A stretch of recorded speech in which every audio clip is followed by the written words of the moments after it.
From the murky waters of the sportsman's paradise, stories emerge. Stories of the generations of people who have shared in the bounties of the land. Stories of communities that have persevered through natural disasters. Stories of the abundance of fish, wildlife, and adventures that create an ecosystem rich in diversity.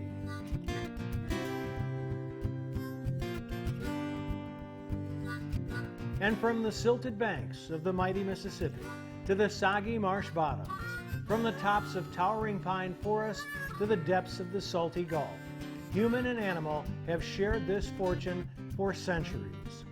Enjoy these stories as told by outdoor journalists who travel across our state, documenting the adventure, sportsmanship, and heritage that make us Bayou Wild.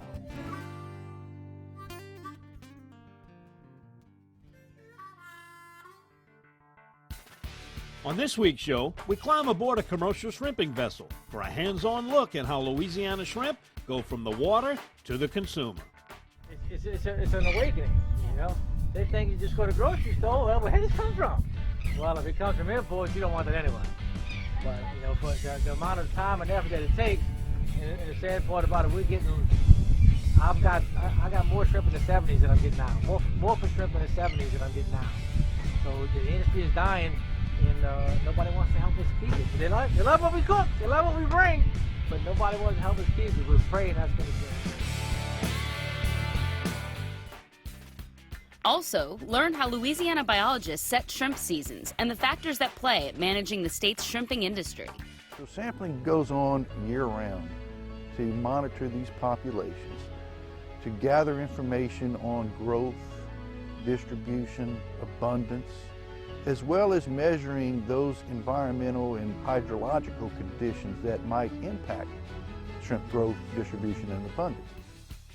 Then we head to White Oak Plantation with Chef John Fols for an Italian Louisiana-inspired shrimp dish. Look, you can see we put the big shrimp in right at the end. It only takes a minute to cook those too. You don't want to overcook them. And then we're going to finish the risotto. Look how creamy that is, with a little bit Parmesan cheese on top of it. And then when you get ready to serve it, of course, I could go right into a bowl like this, and I think I will. Woo! Shrimp risotto. Closed captioning made possible by Ceto.com. Become a member.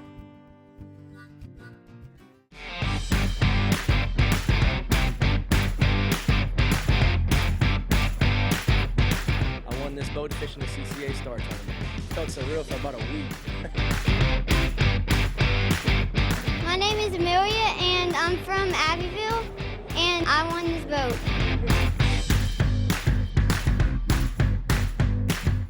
There's 100 redfish waiting. It all starts Memorial Day weekend. Sign up today. Hi, I'm Donnie Rouse. There are a lot of different reasons to shop at Rouse's. It's the people. Everybody that works here is just so nice. Our stores get deliveries 7 days a week. They have such a wide variety at Rouse's. Everything's in stock. I mean, everything. We use Rouse family recipes and ingredients found right here in the store.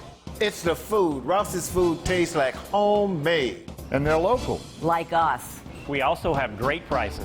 That's the difference Rouse's makes.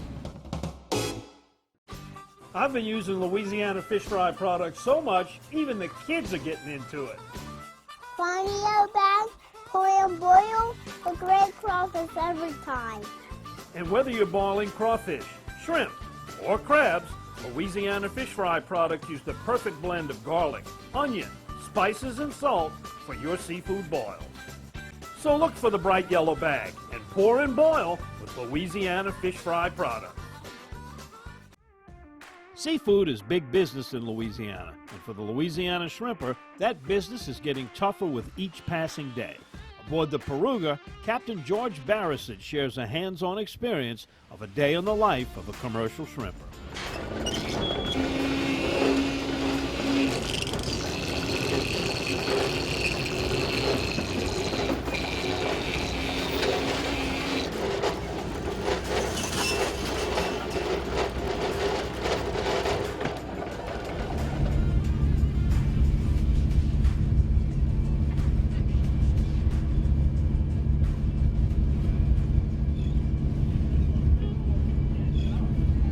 Basically, it's either an overnight trip you leave in the afternoon. We drag all night, catch a few shrimp. You eat on the boat. You get to see the sun go down. Sleep. You can take the wheel. You can pick. It's your choice. I usually cook a Croatian shrimp stew that night, and then next morning we'll jump in the bayou where we're at today. Sometimes you slam them in the bayou. Then we come on home, we eat breakfast. Everybody gets a percentage of the catch. Shrimping tours on the Piruga are as hands-on as you want them to be. Captain George guarantees a unique experience that will leave you with a new appreciation for the work of commercial fishermen. It's an awakening, you know. They think you just go to the grocery store, well, where did this come from? Well, if it comes from imports, you don't want it anyway.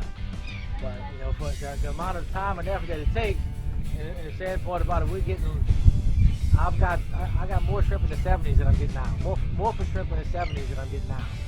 So the industry is dying, and nobody wants to help us keep it. They love what we cook, they love what we bring, but nobody wants to help us keep it. We're afraid that's going to change.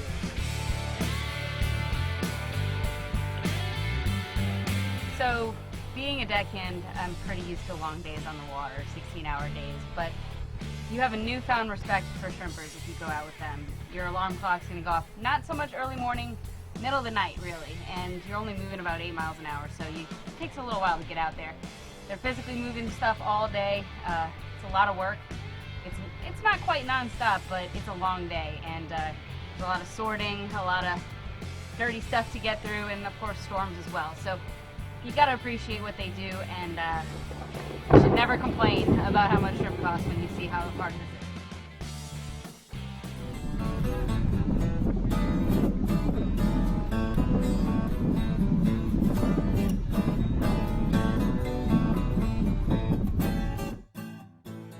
In Louisiana, the mantra "Buy local, buy Louisiana seafood" is well known, and getting down and dirty as a shrimp boat deckhand will leave you with a sense of importance on buying local seafood.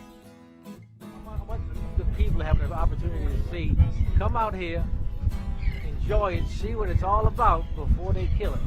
Because if we don't do something to get our shrimp prices up, they're going to kill it here. Why, I don't know, but they're going to kill it. So you're not going to have that opportunity.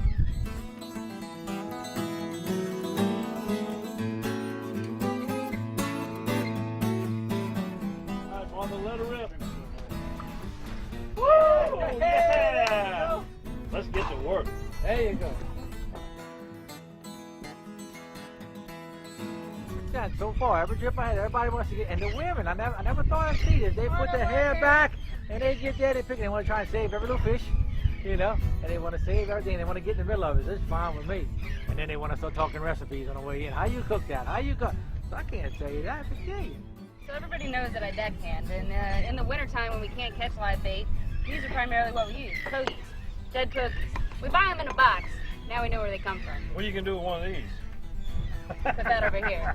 You got it. And we're saving this. Check this out. Yeah. Got a bucket of squid. This makes great grouper bait. They sell these for quite a pretty penny, so we'll save those too. Look at this guy. I've seen better days. Oh, yeah.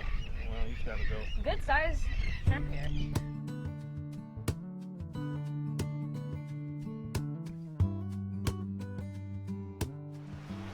Having gotten stung by catfish before, sorting definitely made me careful.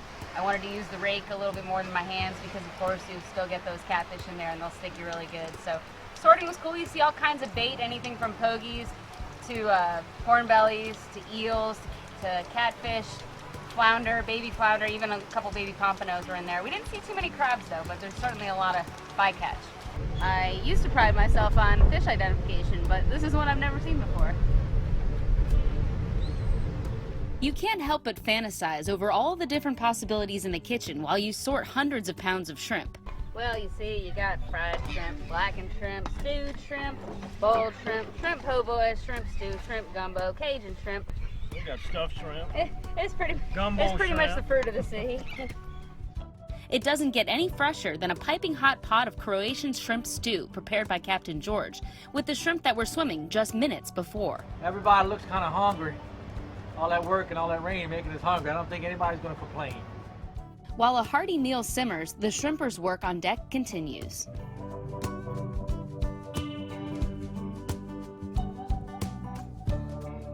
So it's pretty relaxing. You can kind of get lost in your thoughts while doing it. I'm sure, you know, they turn music on and cut loose too, but I enjoyed it. It wasn't rough. We didn't have to worry about any rocky waves or anything, and even though we did get soaking wet, you got all your amenities inside. We seen shrimp stew cooked the way my mom and daddy taught me. Except without green pepper because I forgot it in the truck. My daddy would be upset. Shrimp stew Croatian style. Croatians know what they're doing.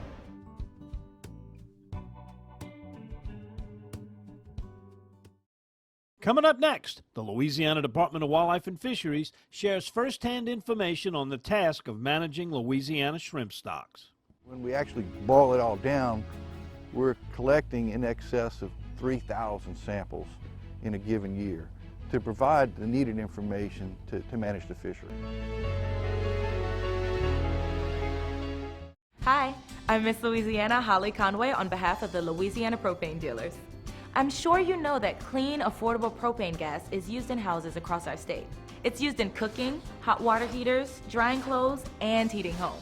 But did you know that if you ever run out of propane, you need a certified dealer to inspect your system for leaks before it's refilled? That's the law. Propane is a safe and exceptional energy source, and we want to keep it that way.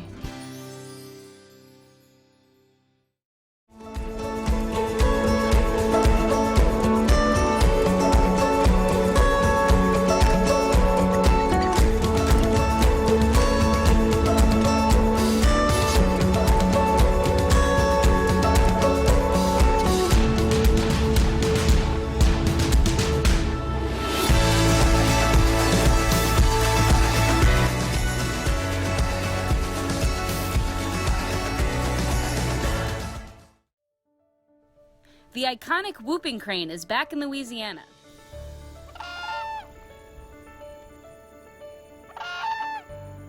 If you spot a whooping crane, remember, observe and admire it from a distance.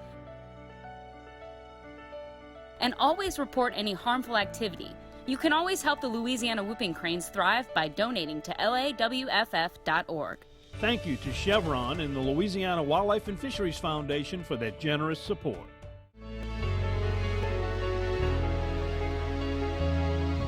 The shrimp industry in Louisiana is historic in the sense that this fishery is probably 200 years old.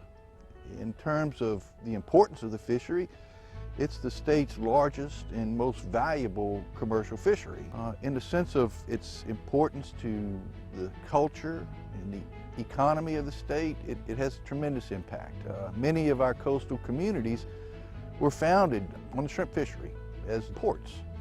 And of course, as times change, the fishery is actually gotten a bit smaller, and that's due to a number of reasons, but still it maintains itself as the largest and most valuable fishery in the state. Obviously, the number one goal is to maintain the sustainability of the fishery, and we approach that in a number of directions. We have an aggressive year-round monitoring program designed to sample shrimp populations in all of the state's estuaries, as well as the state's territorial sea, which extends out 3 miles. So sampling goes on year-round to monitor these populations, to gather information on growth, distribution, abundance, as well as measuring those environmental and hydrological conditions that might impact shrimp growth, distribution, and abundance. All this information, of course, is used in developing management recommendations to the Wildlife and Fisheries Commission and to the Secretary to set season dates, opening dates, closing dates, as well as perhaps season extensions, which we have managed to do quite a bit here lately. And of course, those types of things enhance economic opportunity to our fishermen while actually preserving the resource. Our approach, of course, is to use fixed stations that have been established for a number of years.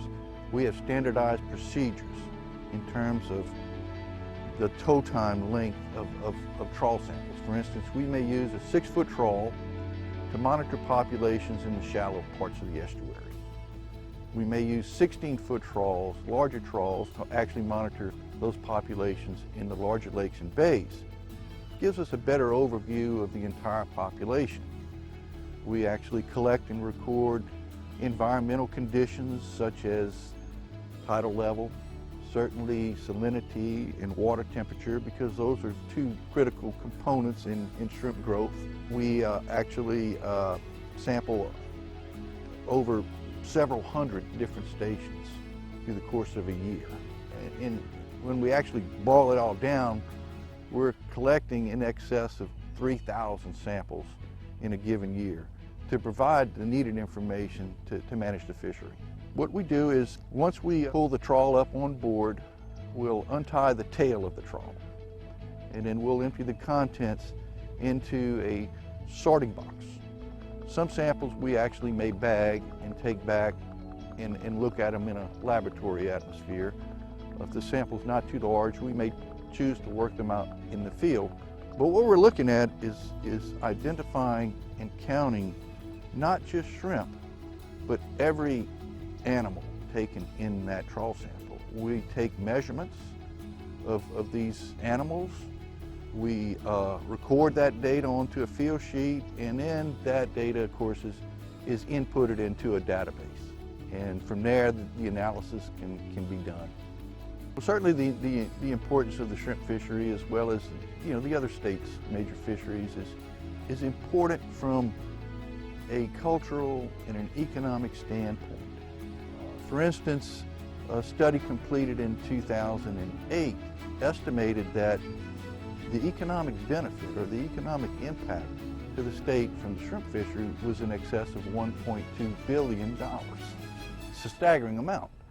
So obviously we have a great interest in managing this fishery on a sustainable basis.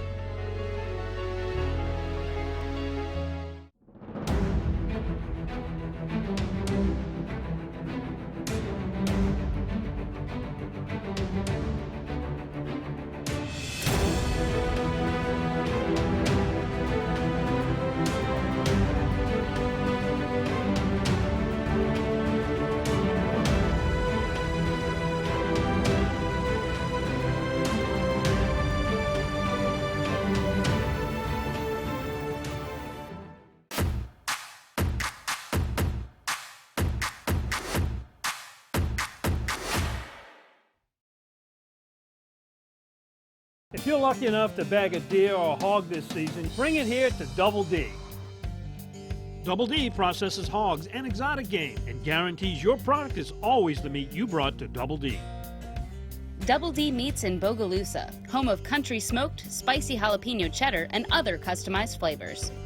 Bring your deer or your hog here to Double D, where you always get your meat back in return. It's worth a drive to Bogalusa from anywhere. Double D.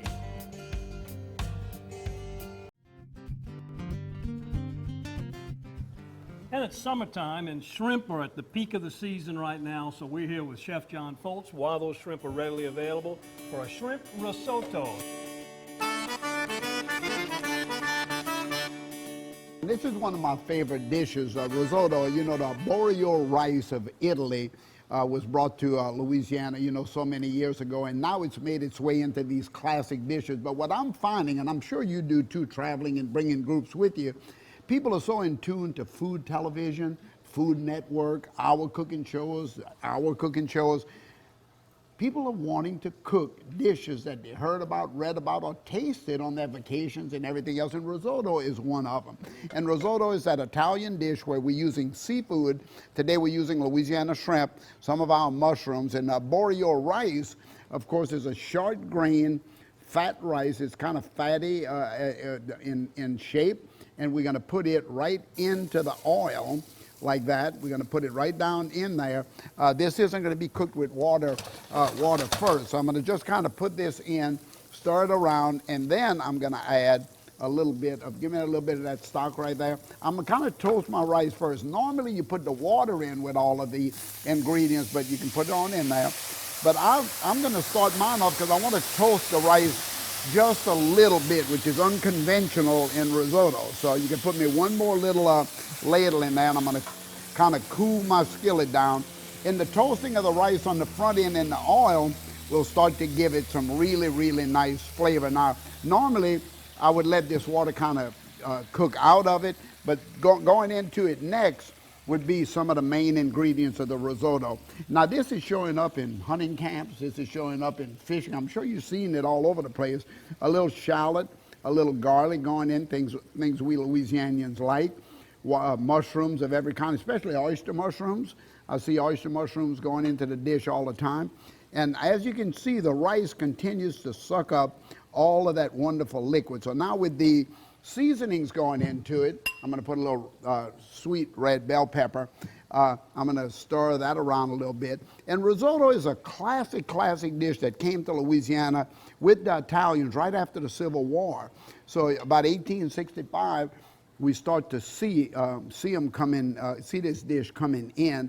And now with people watching TV, they're cooking this at home. They're cooking it in the field as well. Now you see how the rice continues to just suck up that water? So the job of the cook on the other side, like you, would be to keep this water coming in. So take that ladle and bring it in. Remember we talked, Don, about sacrificing seafood? I'm always talking about sacrificing.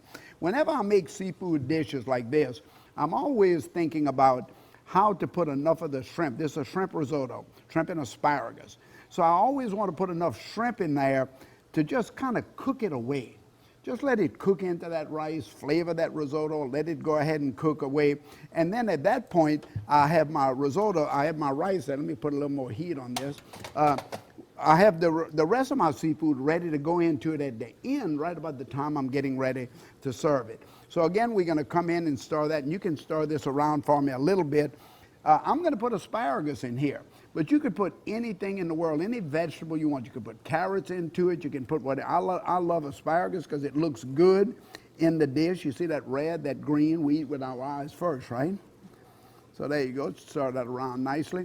And again, as you start to see the rice absorbing all of that nice shellfish stock, and we took the shells from this shrimp and we boil it in that water, so that stock is full of shrimp flavor.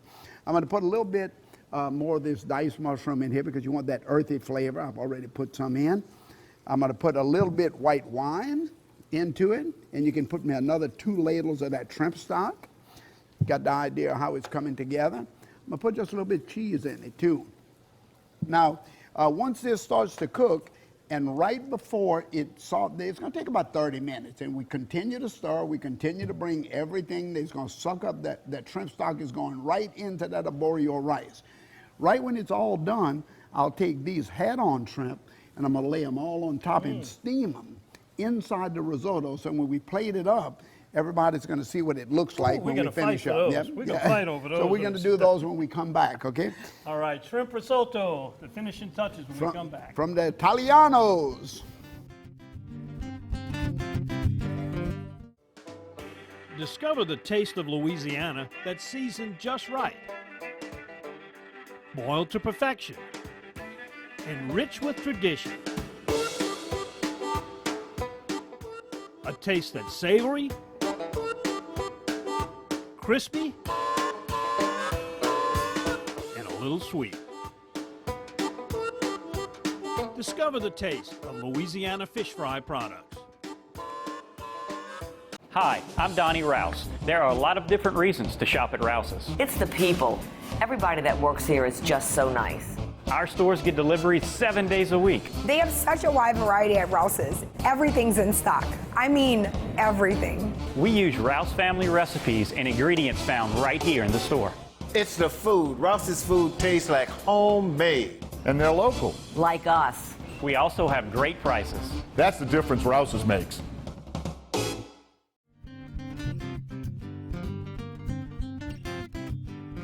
We're back with Chef John Foltz for our finishing touches on our shrimp risotto.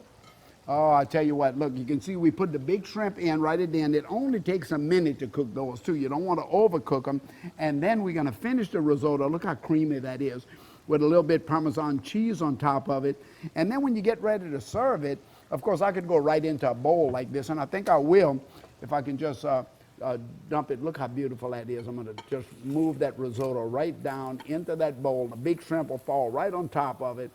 Oh, I tell you what, Don, I don't know what the rest of the world eats, but I know what we eat in Cajun country. Well, I can see why that's a popular dish at the fishing and hunting camps. It's a one-skillet dish. It's got everything you need right Well, there. and you know the competitive cooks that are out there in our world, so you can imagine what that tastes like right there.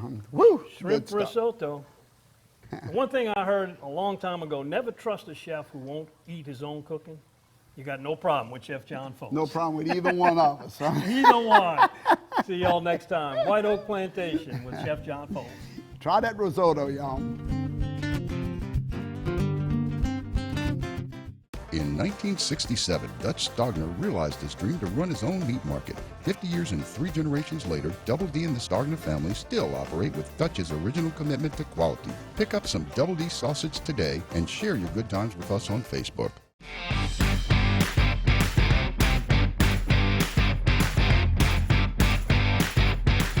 My neighbor Tony, he looked at me and said, "Man, you're crazy. You're about to leave out in this weather." And I said, "Sir, I have a tag fish to go catch." I won this beautiful boat catching a tag redfish in Venice, Louisiana. There's 100 redfish waiting. It all starts Memorial Day weekend. Sign up today.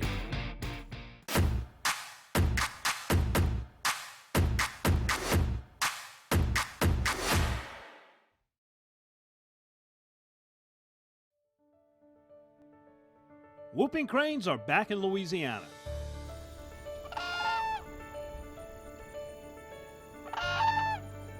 Through the hard work of biologists and key strategic partners, whooping cranes have been restored back to the cultural icon they once held.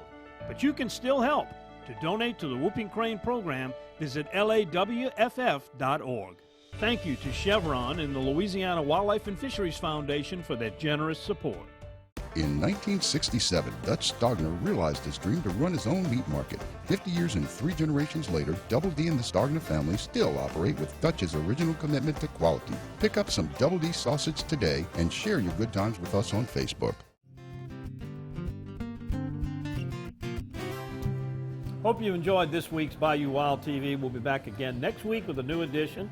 And in the meantime, you can get all the behind-the-scenes action on our Bayou Wild Instagram, Facebook, and YouTube, of course, where our full-length episodes are also aired. Check us out on our website, Bayou Wild TV. Also, you can get merchandise there, hats, shirts, great for the summer, and all kinds of fun stuff there. and if you want to come see us in person, check with Morton Seafood here in Madisonville and find out the dates when we'll be back here broadcasting.